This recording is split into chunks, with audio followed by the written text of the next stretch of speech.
Bayangin, kamu beli mobil harga 200 juta, tapi begitu sampai rumah, total uang yang keluar ternyata bisa tembus 280 sampai 300 juta. Bukan karena upgrade valve, bukan karena audio mahal, tapi pajak. Yang lebih bikin kaget, di negara tetangga, pajak mobil per tahun cuma ratusan ribu rupiah. Sementara di Indonesia, bisa jutaan tiap tahun. Pertanyaannya, kenapa bisa sejauh itu bedanya? Apa memang Indonesia paling mahal? Atau sebenarnya sistemnya aja yang beda? Di video ini kita bakal bongkar semuanya. Dari struktur pajak, perbandingan dengan negara lain, sampai alasan kenapa pemerintah mempertahankan skema seperti sekarang. Dan yang paling penting nih, kita bakal bahas dengan bahasa yang sederhana, tanpa istilah ribet, supaya semua orang paham.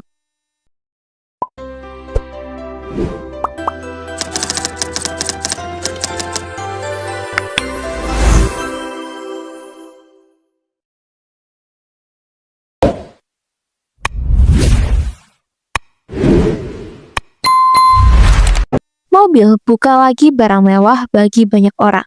Ia sudah jadi kebutuhan buat kerja, antar anak sekolah, sampai urusan keluarga. Tapi setiap kali bicara mobil di Indonesia, satu topik selalu muncul. Pajak mahal. Banyak yang ngerasa biaya pajak tahunan tidak masuk akal. Bahkan ada yang bilang, bayar pajak mobil rasanya seperti bayar cicilan lagi tiap tahun. Padahal kalau dilihat negara tetangga, perbandingannya jauh. Ada yang pajaknya cuma ratusan ribu per tahun. Ini membuat banyak orang bertanya, sebenarnya apa yang bikin pajak mobil di Indonesia terasa berat? Kita akan pecah jadi beberapa segmen supaya jelas, tidak berlibat, dan mudah dipahami. Langsung kita mulai dari dasar dulu. Sebenarnya, pajak mobil di Indonesia itu terdiri dari apa saja? Pajak mobil di Indonesia itu banyak lapisan. Pajak mobil di Indonesia tidak berdiri sendiri. Ia bukan satu angka tunggal yang dibayar sekali, tapi gabungan dari beberapa komponen. Mulai dari pajak saat beli mobil, sampai pajak tahunan ketika mobil sudah digunakan. Saat mobil baru keluar dari dealer, sudah ada pajak besar yang ikut menempel di harga. Ada PPN, ada pajak barang mewah, ada biaya administrasi, dan pajak daerah. Akibatnya, harga mobil naik cukup signifikan dari harga produksi awal. Setelah mobil dipakai, kewajiban belum selesai guys. Setiap tahun ada pajak kendaraan bermotor. Selain itu, ada sumbangan wajib kecelakaan lalu lintas dan biaya lain yang sifatnya administratif. Belum lagi ada perpanjangan dokumen berkala dan biaya balik nama jika kendaraan berpindah pemilik. Semua ini membuat total biaya kepemilikan mobil di Indonesia terasa berat. Bayangkan, seperti membeli kopi. Di negara lain, kamu bayar harga kopi saja. Di Indonesia, kamu bayar kopi, pajak gelas, pajak sedotan, pajak meja, dan pajak duduk. Totalnya jadi terasa mahal. Inilah yang sering membuat orang merasa pajak mobil di Indonesia tinggi. Bukan karena satu pajak besar, tapi karena jumlah komponennya banyak. Kenapa negara tetangga pajaknya bisa murah? Sistem Malaysia dan Thailand berbeda guys. Ketika membandingkan dengan Malaysia atau Thailand, perbedaan paling besar ada pada struktur, bukan sekedar nominal. Di sana pajak tahunan mobil relatif kecil karena fokusnya pada registrasi kendaraan. Besarnya pajak biasanya dihitung berdasarkan kapasitas mesin atau jenis kendaraan. Jadi semakin kecil mesin, semakin kecil pajaknya. Sistemnya sederhana dan mudah dipahami masyarakat. Namun bukan berarti biaya kepemilikan mobil di sana benar-benar murah. Banyak biaya dialihkan ke asuransi kendaraan. Bahkan di beberapa skema, asuransi menjadi komponen wajib. Artinya, uang yang di Indonesia masuk ke pajak tahunan. Di negara lain bisa masuk ke premi asuransi. Jadi tetap ada biaya, hanya bentuknya berbeda. Perumpamaannya seperti biaya sekolah. Di suatu tempat, SPP mahal tapi seragam gratis. Di tempat lain, SPP murah tapi seragam harus beli sendiri. Total pengeluaran bisa mirip, tapi rasanya berbeda. Inilah alasan mengapa membandingkan pajak antar negara tidak bisa hanya melihat angka tahunan. Harus dilihat juga bagaimana sistem pembiayaan transportasi di negara tersebut. Mobil masih dianggap barang mewah. Salah satu faktor penting kenapa pajak mobil di Indonesia tinggi adalah status mobil yang masih masuk kategori barang kena pajak mewah dalam banyak kondisi. Logikanya sederhana, semakin mahal barang, semakin besar pajaknya. Pemerintah menggunakan pajak ini untuk mengontrol konsumsi sekaligus menambah penerimaan negara. Dari sisi kebijakan, kendaraan pribadi dianggap punya dampak besar, kemacetan, polusi, dan penggunaan energi. Karena itu dikenakan pajak tambahan sebagai bentuk pengendalian. Di banyak negara maju, pendekatan ini mulai bergeser. Pajak kendaraan lebih diarahkan ke efisiensi bahan bakar dan dampak lingkungan, bukan semata harga mobil. Namun perubahan kebijakan tidak bisa instan. Setiap negara punya kondisi ekonomi, transportasi publik, dan struktur industri yang berbeda.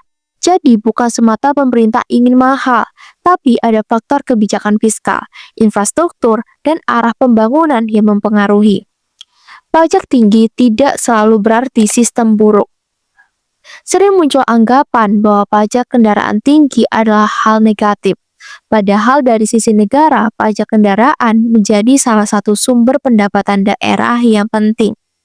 Dana dari pajak ini digunakan untuk pembangunan jalan, pengaturan lalu lintas, fasilitas kesehatan, hingga program transportasi. Di Indonesia, sistem otonomi daerah membuat pajak kendaraan menjadi salah satu sumber pemasukan utama pemerintah daerah. Tanpa pemasukan ini, pembangunan infrastruktur bisa melambat. Karena itu, kebijakan pajak tidak hanya soal kendaraan, tapi juga soal pembangunan wilayah. Perumpamaannya seperti iuran lingkungan. Mungkin terasa berat tiap bulan, tapi tanpa iuran itu, jalan rusak tidak diperbaiki dan lampu jalan tidak menyala. Masalahnya bukan selalu pada pajak, tapi pada keseimbangan antara beban masyarakat dan manfaat yang dirasakan. Masa depan pajak mobil Indonesia. Ke depan, sistem pajak kendaraan kemungkinan akan berubah mengikuti tren global. Fokusnya bukan lagi semata harga kendaraan, tapi dampak lingkungan dan efisiensi energi. Mobil listrik misalnya, mulai mendapatkan insentif pajak. Tujuannya mendorong transisi ke transportasi yang lebih ramah lingkungan.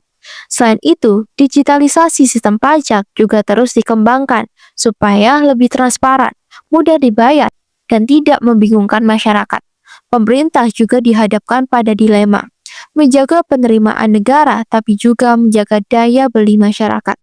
Karena itu, perubahan biasanya dilakukan bertahap, bukan drastis. Setiap kebijakan harus mempertimbangkan industri otomotif, tenaga kerja, dan kondisi ekonomi.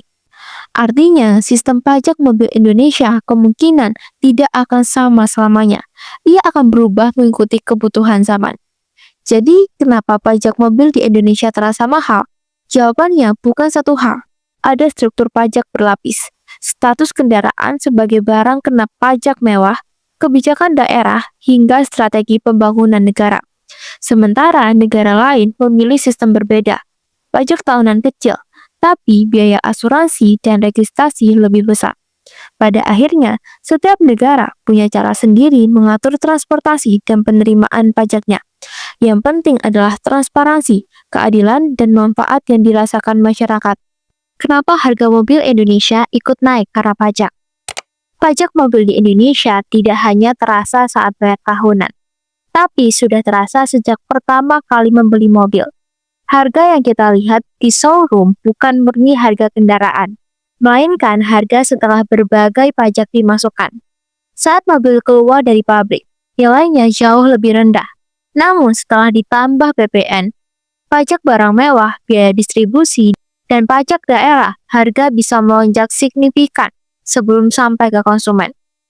Akibatnya, harga mobil di Indonesia cenderung lebih tinggi dibanding negara yang pajaknya lebih sederhana. Ini juga memengaruhi daya beli masyarakat, karena uang yang seharusnya bisa dipakai untuk kebutuhan lain terserap ke biaya pajak kendaraan. Efeknya tidak berhenti di mobil baru. Pasar mobil bekas juga ikut terdampak. harga mobil bekas tetap tinggi karena harga mobil barunya sudah mahal sejak awal. Nilai depresiasi jadi terasa lebih lambat dibanding negara lain. Perumpamaannya seperti harga rumah. Kalau harga barang bangunan mahal karena pajak, maka harga rumah baru naik. Rumah bekas pun ikut mahal karena patokan pasarnya ikut naik. Inilah yang membuat pajak kendaraan tidak hanya memengaruhi pemilik mobil, tapi juga keseluruhan ekosistem otomotif, harga jual, nilai bekas, cicilan, bahkan keputusan orang untuk membeli mobil atau tidak. Pada akhirnya, pembahasan soal pajak mobil di Indonesia bukan sekedar soal mahal atau murah. Ini adalah soal bagaimana sebuah negara mengatur kendaraan, ekonomi, dan kebutuhan masyarakat dalam satu sistem yang saling terhubung. Pajak kendaraan tidak berdiri sendiri. Ia berkaitan dengan kebijakan fiskal, pembangunan daerah, industri otomotif, hingga arah transportasi masa depan.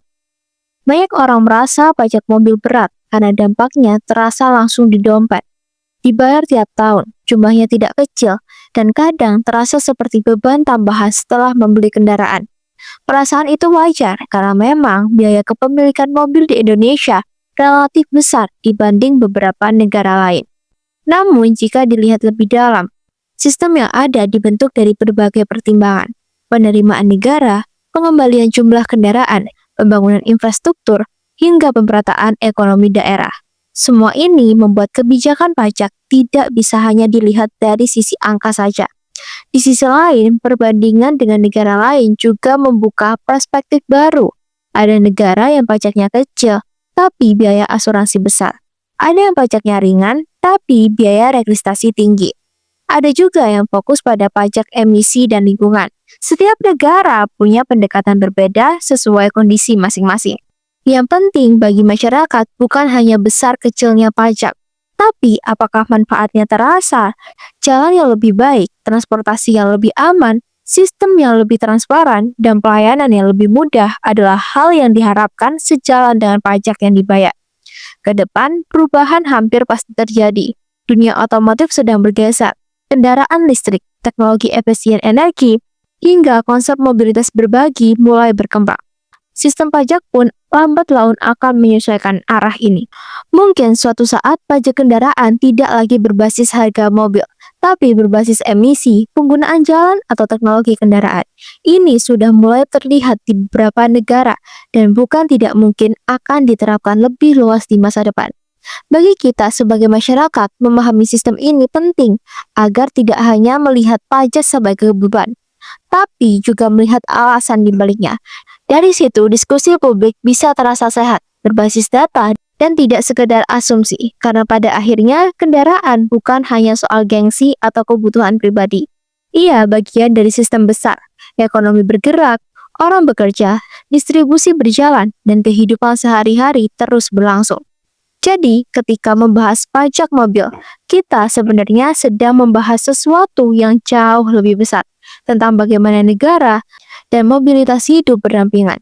Dan dari situlah perubahan kritik serta perbaikan bisa terus terjadi ke arah yang lebih adil dan masuk akal bagi manusia.